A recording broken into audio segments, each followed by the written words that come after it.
Thank you, Chairman. Just listening to what Mr. Rope was saying, and I just couldn't help but agree with him.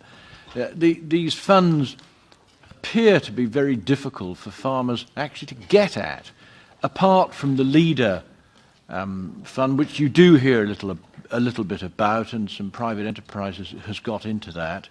It sounds such a nice idea to have these funds, but unless, and I hope Jim comes back on what I've said actually, because he's been doing this job for a long time, and he represents Northern Ireland. And Jim, do you see these regional development funds and the cohesion funds being accessed easily by farmers in your constituency? Thank you. Well, what I would say to Mr. Agnew is yes, they do.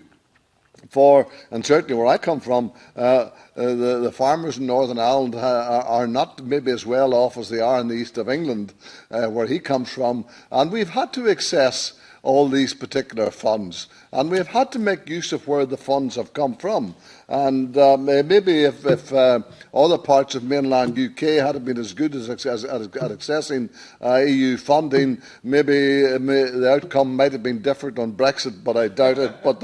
But there you are, that's another thing. Rural development, I think, could be made more available and more easily accessible. But one always has to have the degree of control that will always be there. And I know my farming colleagues very well, and they like to have it as easy as possible. But I know them very well as also that if there's money there, they will actually work and get it. And the other important thing is, if farmers and rural communities access the finance, they put it to good use and to good cause, and you see benefit at the end of the day.